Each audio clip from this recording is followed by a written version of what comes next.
Game 4 entre les Clippers et les Nuggets et on a eu le droit à une nouvelle bagarre. Une bagarre quand même avant tout tactique et on a aussi eu le droit à un miracle. Alors sans plus attendre, on va se plonger dans cet affrontement qui a eu lieu la nuit dernière à Los Angeles. Merci encore une fois pour les partages et likes, on vous invite juste à continuer, ça nous aide énormément à développer la chaîne, donc merci pour tout. Alors, on est parti et on va d'abord étudier un petit peu les problèmes offensifs qu'ont eu les Clippers lors de la première mi-temps et c'était avant tout lié à Kris Dunn. En réalité, le très bon défenseur du côté des Clippers pose énormément de problèmes en termes de spacing. Regardez ici, Kris Dunn est totalement oublié. Donc on a deux joueurs sur Zubac et lorsque Zubac va trouver Kris Dunn, ils ont quand même le temps de venir se repositionner pour couper l'accès au cercle.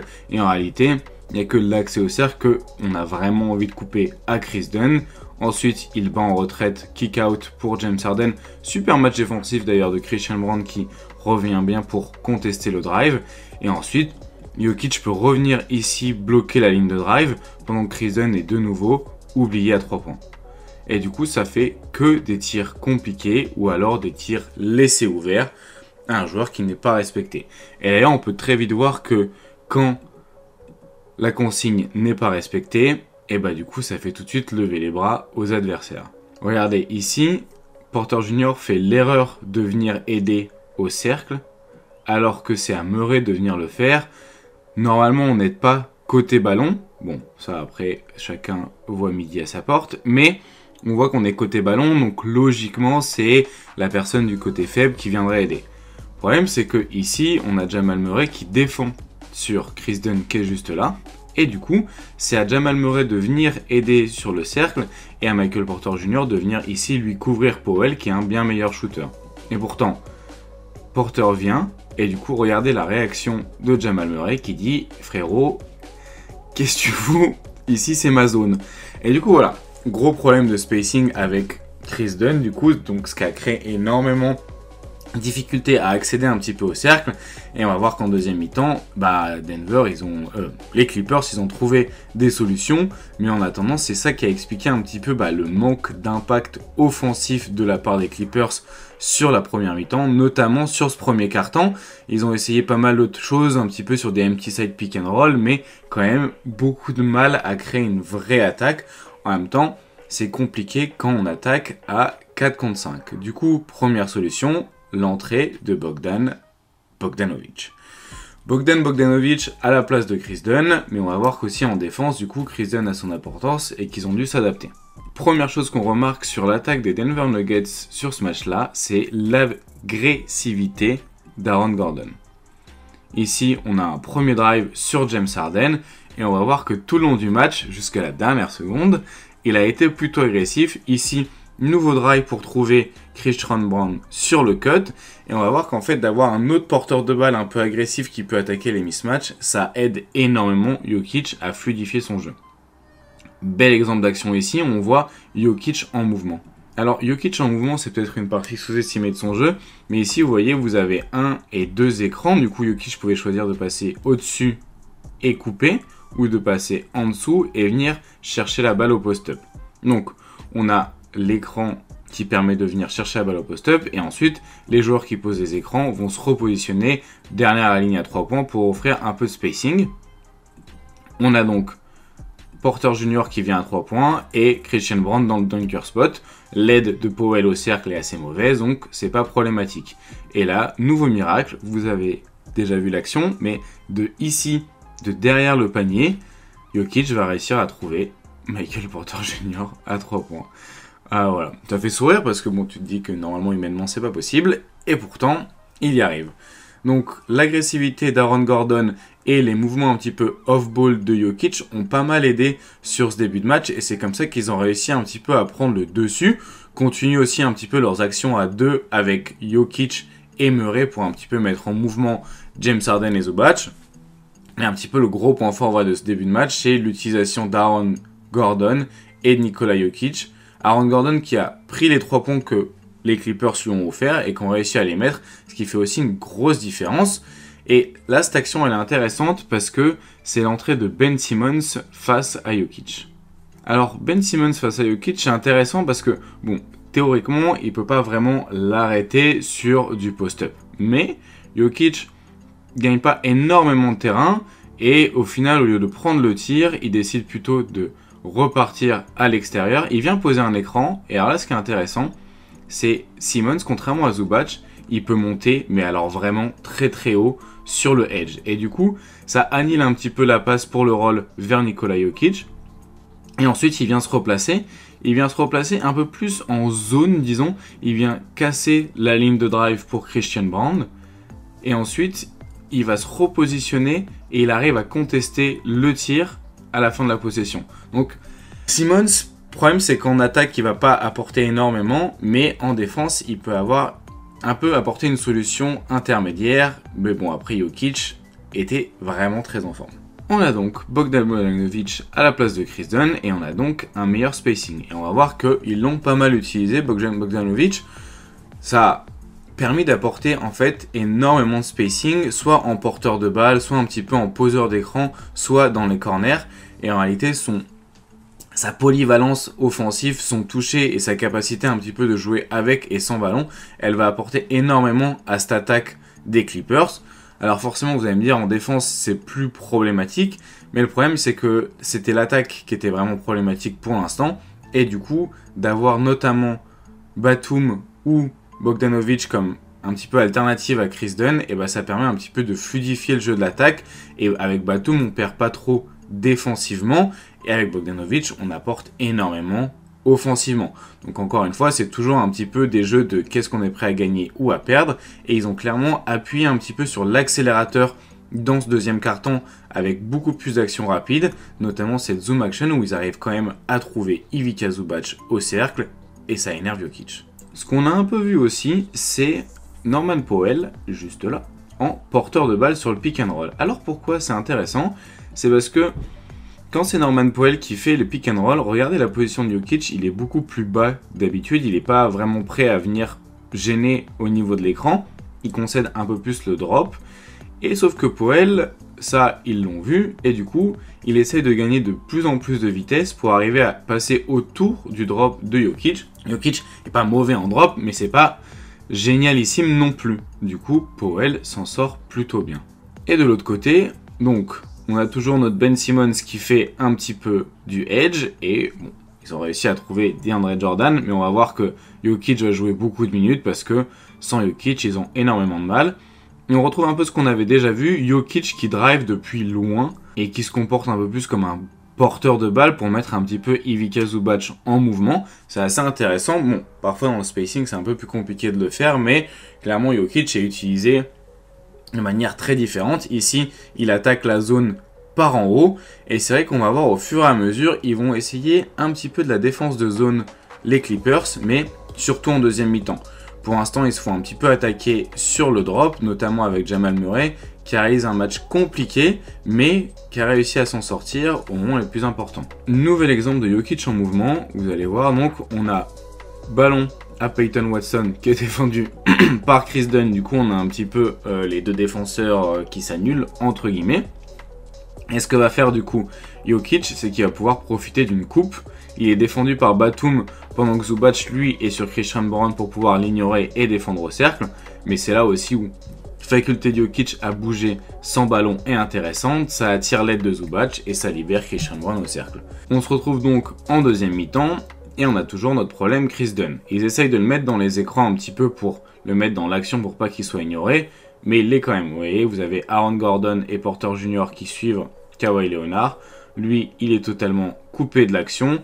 Et Jokic se concentre sur Ivica Zubac. Du coup, ça fait des tirs compliqués. Encore une fois, ils attaquent vraiment à 4 contre 5. Et du coup, il va falloir trouver une solution à ça pour arriver à trouver des espaces. Parce que pour l'instant, il est ignoré totalement. Et Christian Braun arrive vraiment à, c'est-à-dire lui donner de l'espace, puis venir contester ses tirs ensuite. Et ça donne des tirs vraiment compliqués. Le pire, c'est que Chris Dunn pourrait être un joueur intéressant sur short roll. Et du coup, quand on se retrouve comme ici sur une situation où du coup on a vraiment 2 joueurs sur le ballon, 3 joueurs derrière contre 4, on pourrait se dire Chris Dunn, il a un petit peu d'espace ici pour s'en sortir, potentiellement trouver une passe. Mais le problème, c'est que pour être bon sur short roll et arriver à trouver un peu des espaces, il faut être au moins un minimum respecté sur le scoring de short roll. Et ici, vraiment, il lui laisse le champ libre, entre guillemets, à prendre le tir. Il est là. Le but, c'est juste que tu ne puisses pas repasser la balle derrière. Et c'est là où, en fait, ça annule la valeur de short roll de Chris Dunn. C'est parce que Chris Dunn, il a une bonne valeur sur short roll avec la passe, mais pas avec son scoring sur le flotteur. Et comme il a que l'un des deux, ça annule un petit peu sa valeur. Et ils ont continué d'insister avec lui sur le terrain. Et il n'y a vraiment eu aucun spacing. Tant que Chris Dunn était sur le terrain, aucun spacing, alors on tente autre chose. Et regardez, le spacing est quand même déjà bien plus intéressant maintenant.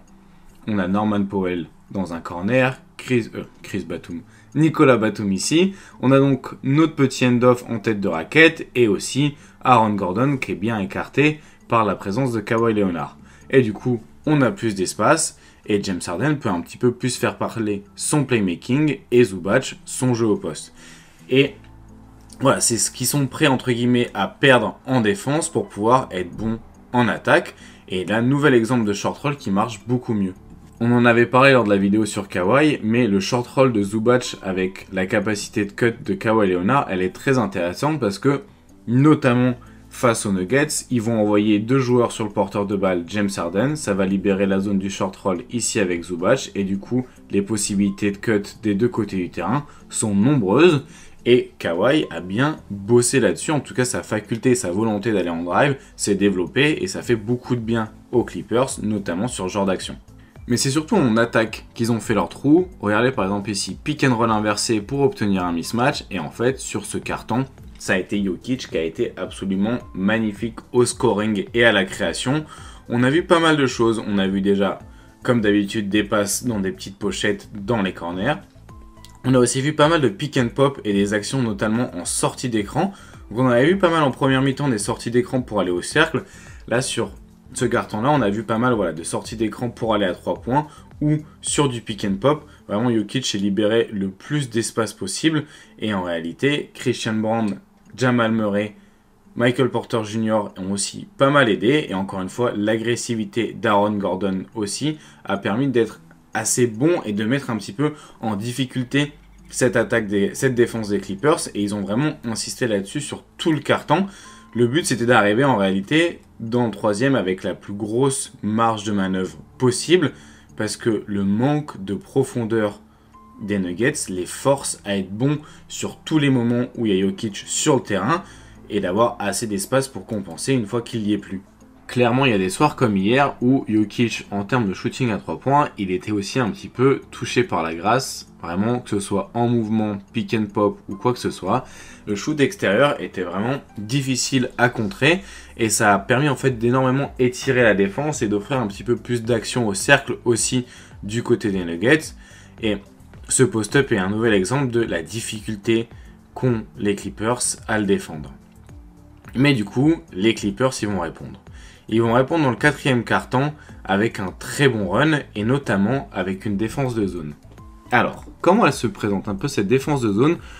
Bon, on a deux loulous, là, disons, déjà sacré loulou, parce qu'on a Derrick Jones Jr. et Kawhi Leonard, donc pour foutre un peu la pression sur le porteur de balle, on fait difficilement mieux que ça. Et le but, c'est vraiment le plus possible de gêner dans cette zone, de ne pas laisser Jokic orchestrer entre guillemets dans cette zone le jeu et de bloquer ensuite le plus possible la peinture. Et en fait, les personnes qui vont être dans cette partie-là de la zone, elles vont un petit peu s'alterner au fur et à mesure du jeu. Et le but aussi, c'est de pouvoir un petit peu intervertir et devenir une défense individuelle quand un petit peu l'action se développe et qui a besoin du coup de passer plutôt en individuel qu'en zone. Et c'est ça qui est hyper intéressant et hyper important dans une défense de zone, c'est la faculté d'une défense de zone A à passer d'individuel à être en zone, à de nouveau être potentiellement en zone ou devenir doublé comme ici sur le ballon. Et c'est un petit peu cette faculté qu'ont les Clippers à interchanger la manière d'approcher le jeu défensivement au sein d'une même action qui est vraiment très intéressante et très difficile à contrer. Là, on a plus par exemple un seul joueur qui pose vraiment la pression sur le ballon. Donc on est prêt sur une 1-3-1 avec un joueur en bas. mais ça dépend aussi pas mal des match-ups, et c'est parce que Aaron Gordon n'est pas forcément une menace à 3 points qu'on l'a peut-être aussi laissé ouvert. Là, on essaye plus de deviner quand il s'agit de défense de zone, parce qu'en réalité, on n'a pas les consignes, et une défense de zone, elle bouge beaucoup, mais du coup, des 2 actions précédentes, on avait parfois l'impression que c'était plus du 2 ici et 3 en bas. Là, on retrouve plutôt 1 ici, 3 au milieu et 1 en bas. Coup d'avant, c'était James Harden. Ici, c'est Ivica Zubac. Le but, c'est vraiment d'un petit peu casser le flow de l'attaque et de ne pas offrir des bonnes zones. Et l'autre intérêt un petit peu d'avoir cette défense-là, et ben en fait, regardez qui est sur le terrain. Bogdanovic et Norman Powell. C'est-à-dire qu'on a dit ciao à Derrick Jones Jr., on a dit ciao à Chris Dunn, on a dit ciao à Nicolas Batum aussi. On a pris des mecs qui canardent à 3 points pour avoir un meilleur spacing en attaque. Et c'est ça qui est hyper important dans cette zone-là, c'est que ça leur a permis d'avoir des mecs qui offrent énormément de spacing en attaque. Et en réalité, c'est comme ça qu'ils sont revenus. Forcément, la défense, c'est ce qui a fait le plus parler, parce que la défense de zone, c'est toujours quelque chose qui surprend un petit peu et permet un petit peu aussi de revenir dans un match et d'éviter d'avoir des mismatchs qui soient trop faciles à attaquer. Regardez encore une fois, on a cette zone-là où difficile un petit peu à dire si on est sur du 1, 1, 2, ou enfin du 2, 2, 1 ou quoi que ce soit. Mais la réalité, c'est que on essaye de ne pas défendre individuellement pour pas se faire attaquer les mismatchs et on essaye de collectivement boucher les espaces le plus possible. Et en plus, souvent, les systèmes qui sont mis en place en attaque, c'est pour un petit peu pouvoir attaquer notamment une défense individuelle, là où la défense de zone est parfois plus difficile à attaquer parce que plus difficile à lire. On a même du mal à trouver quelle défense de zone exactement ils mettent en place, et du coup ça permet un petit peu de casser totalement le flow de l'attaque en essayant de foutre le plus possible de pression sur le porteur de balle et de boucher les zones qui peuvent être un peu problématiques. Du coup, grâce à ça, beaucoup de pression, beaucoup de pertes de balles, et ils ont réussi vraiment à revenir dans le flow du match petit à petit en attaque, parce que en réalité, l'attaque de transition, c'est beaucoup plus facile que l'attaque de demi-terrain. Surtout qu'ils avaient du mal avec leur manque de spacing, donc cette agressivité-là leur a permis de générer énormément de pertes de balles et de revenir petit à petit dans le match jusqu'à qu'on ait un match très serré. Ils perdaient de 22 points au début du 4e quart-temps et les voilà revenus à 1 point. Le problème, c'est que 1 point face à Jokic, c'est jamais très simple. Ballon Clippers qui ne donne rien, mais c'est Bogdan Bogdanovic qui vient sauver l'action avec un rebond offensif et un lay-up par-dessus Jokic. Ensuite, de l'autre côté, qu'est-ce qu'on a eu ? On a retrouvé le post-up de Nikola Jokic et regardez ce toucher magnifique, petite pirouette et ça fait panier. Là, on se dit 16 secondes, 2 points à jouer, ça va être compliqué. Qu'est-ce qu'ils essayent de faire ? Drive de James Harden, sauvé par Ivica Zubac. Il reste 8 secondes à jouer.